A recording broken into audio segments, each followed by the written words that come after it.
Dear brothers and sisters, peace and joy to you all as we celebrate the birth of our Saviour, Jesus of Nazareth. After nearly 2 years of the pandemic and months of hard lockdown, we rejoice as the country slowly recovers and we regain our freedoms thanks to the great work of getting people vaccinated. During this special season of thanking God for becoming one of us, let's reflect on how the God of love makes Himself known to us in our daily lives. Christmas is God coming to us in human form and showing us that we are loved inherently, abundantly, and eternally.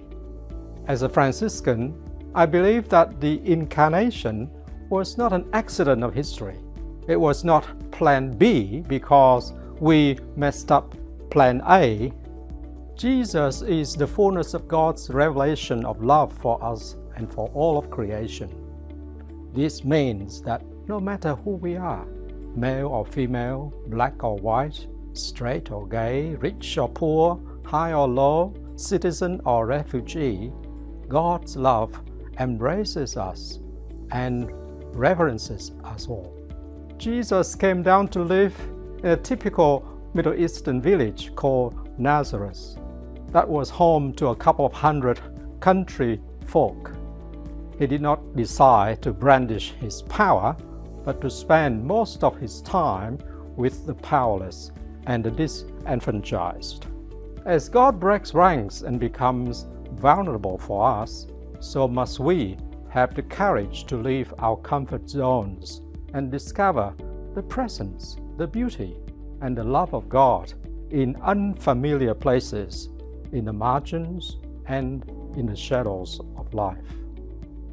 We cannot worship the Christ child in truth without honoring Him in the needy, the poor, and the marginalized. The incarnation also means that God has embraced the world and the cosmos. Jesus is not only God's yes to humans, but God's yes also to all forms of life. We need a radical new way of relating and living that brings harmony and sustainability to all of life. We humans are part of the interconnected cosmic web of creation, and we need to live a new paradigm of communion with all that is. Long ago, St. Francis of Assisi grasped this fundamental reality. He intuitively understood the importance of living not as a self-centered individual, but as part of the larger whole. He championed the art of living in deep harmony and communion. Inspired by his namesake, Pope Francis says that the awareness of God incarnate in the world can motivate us to a more passionate concern for the protection of our world and an ecological conversion. We must learn that less is more.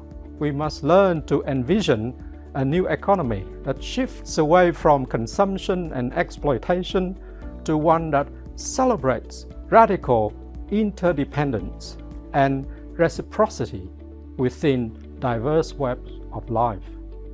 Only by taking less from the earth we can move to an alternative model of living in radical harmony and in deep connection with the planet. The pandemic has highlighted how vulnerable and interconnected everyone is.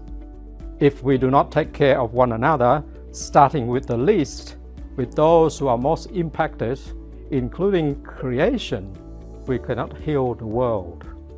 So let us follow the footsteps of Jesus as we listen and respond to the cry of the earth and the cry of the poor. I wish you all God's blessings and prayers for a Christmas season filled with peace, joy, and hope.